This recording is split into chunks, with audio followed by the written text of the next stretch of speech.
What's going on, hikers? In today's video, we are talking about being scared in the backcountry and how to overcome some of those fears. Me personally, I have tried to face a lot of those fears and found some ways to cope with them, and hopefully I'll share those with you today and they may help you out.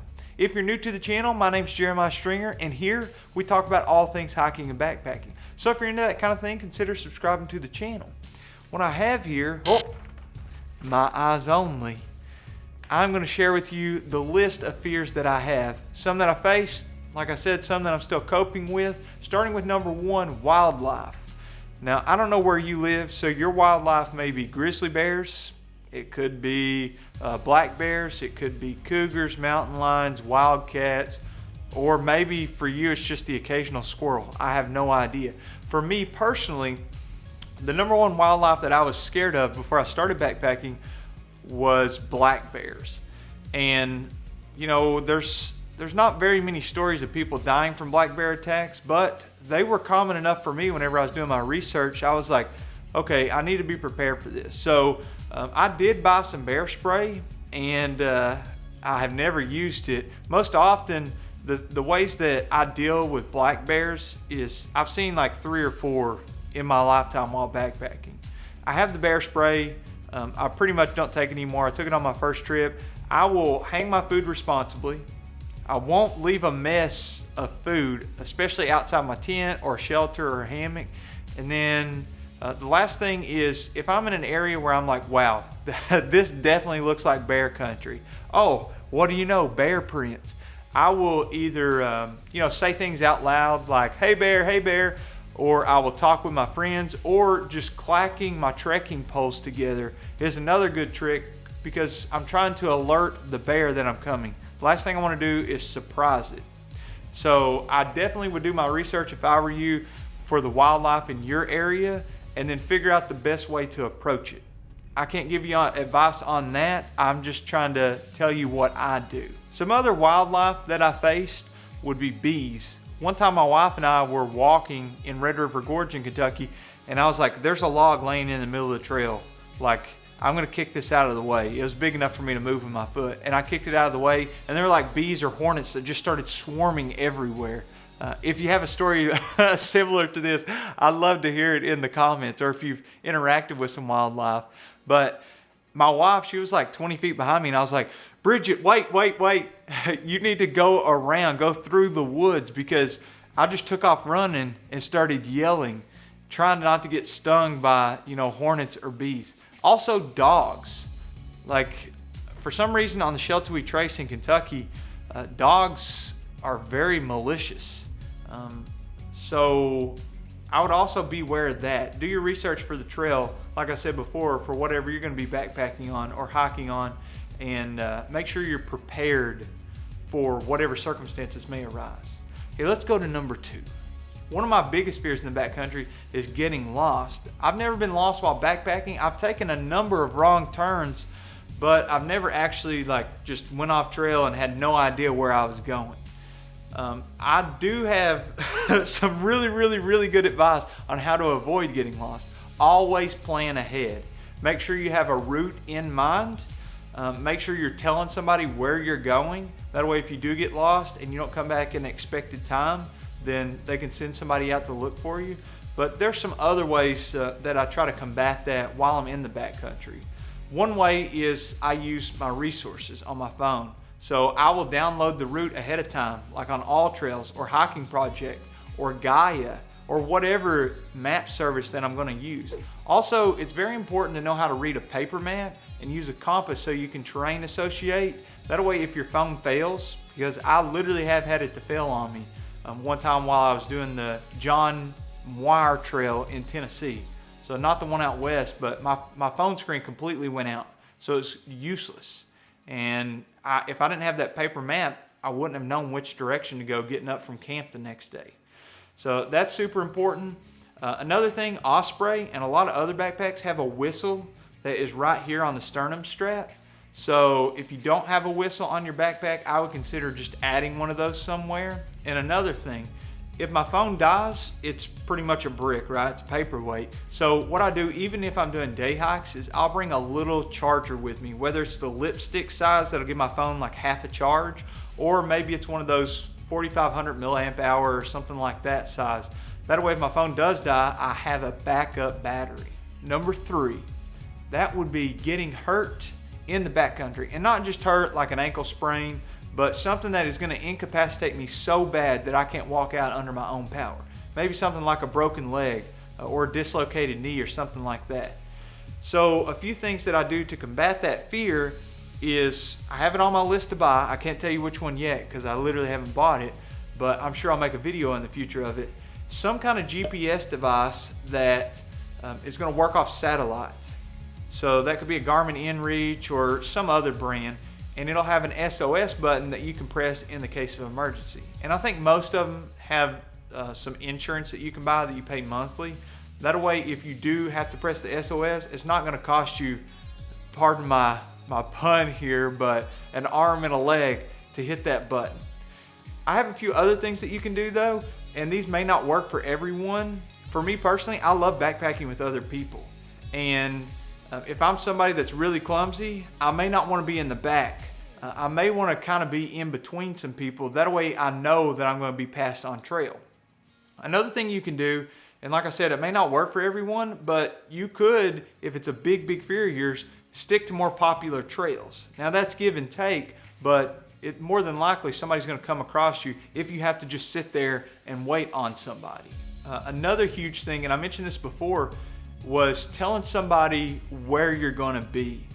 So that way if you do get hurt or something happens, somebody knows exactly what route you're supposed to be on, whether it's your mom, your spouse, your friend, whoever. Share it with somebody that's not on the trip too.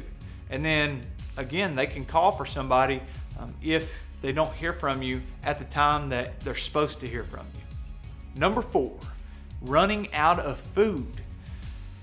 Yeah, I bring a lot of food.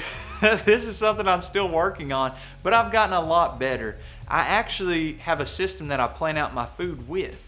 I will just take a sticky note and I'll divide it number of days, and I'll do breakfast, snack, lunch, snack, dinner, and then snack if I'm feeling frisky there. And then I'll literally just write down like what I'm going to take, and then I'll throw it all in my food bag. Then I know if I kind of stick with that system with a breakfast, lunch, dinner, and then 2 or 3 snacks during the day, I will not run out of food. Another thing I like to do is just bring a bag of Doritos, and then that's like my snack that didn't even go on the list. Or whatever your favorite snack is, you could bring that. It may be a little extra weight, but you may not mind it in the backcountry. Number 5 is not having enough water. And that could be that the trip you're going on, you have to bring all the water that you need. Or it could be that I'm backpacking and I'm like, oh, there's supposed to be a water source here and it is completely dried up. Whatever it may be in the circumstances, one of my fears is not having that water available. So a couple things you can do: absolutely plan ahead, see where the water sources are going to be, see if you're going to be crossing creeks, rivers, streams, that kind of thing, see if there's going to be waterfalls. Another thing you can do is, if you know you're going to dry camp, meaning that there's not going to be a water source at your camp spot, you can camel up, and you can take camel up. If you don't know what that means, it means you're just going to like intake a bunch of water while you're at the water source. But you can also fill up like all your bottles and your dirty water bladder and just put a cap on it, and then take that with you to camp. Number 6 is not having water that is clean to drink. Now typically when I'm in the backcountry, what I do is bring like a Sawyer filter or a Be-Free or something like that, and those are awesome, but they can fail. I have lost multiple O-rings from my Sawyer squeeze, and I've lost them in rivers. I've just literally, they've disappeared, or maybe I screwed it on top of a bottle, and when I unscrewed it, I didn't see that the O-ring fell out. But if I screw it on without an O-ring, I just get a bunch of dirty water flowing over the filter. It could also just be lost, like I could lose the whole filter, or possibly it could freeze. Like if it's going to be below freezing and I forget to sleep with my filter and it freezes, it's no longer going to be effective at filtering the water for me. So here's some things that you can do. 1, make sure you have a cook pot that you could boil water in. I have a couple of friends that they were part of my trail family on my through hike of the Long Trail, and they were doing like 40 or 50 miles way up north and had to boil water for every single time they wanted to drink water. That had to be terrible. Another thing you could do is bring some tablets or some Aquamura drops or something like that, just as a backup. That way, if you do lose your filter or something happens, then you'll always have that backup. Number 7, another fear that I have is just getting too cold in the backcountry. Now, long story short, with me, I used to weigh about 300 pounds and now I'm about 200. And so I think my body was just like, bro, what are you doing? Where is all of our insulation? You had all this insulation for 20 years and then all of a sudden we're just cold all the time. So when I'm not at home and I can't just turn the dial for the climate control, I'm always looking ahead for where am I going in the woods, and then what are the temps supposed to be. And if those temperatures are supposed to be 50 degrees, I'm preparing for 40 or maybe 35. If the temperature is supposed to be 32, I'm preparing for like 20 degrees. I'm always going a bit lower than what the temperature says it's supposed to be in a forecast. Another good thing to point out is if you go down in a valley or you're next to a body of water, oftentimes the cold air is just going to sink down at night. Or if you go up and you're like on ridges, oftentimes those are windy and that is going to be cold. So a few things that I do to combat it is always look ahead.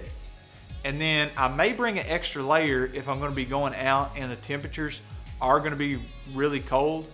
But the biggest thing is being prepared for when I go to camp.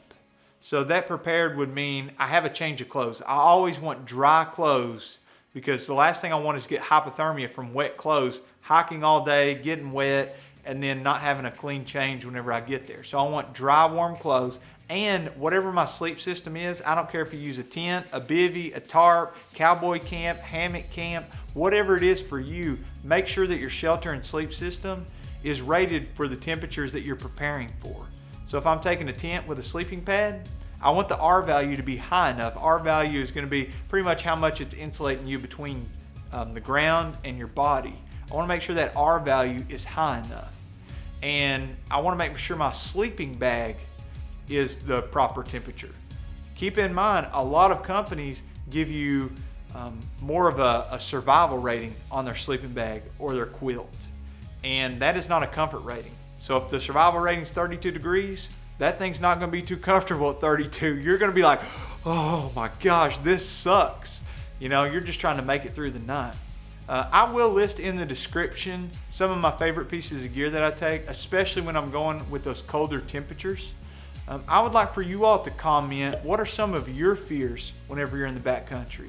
And then what are some ways that you've overcame them?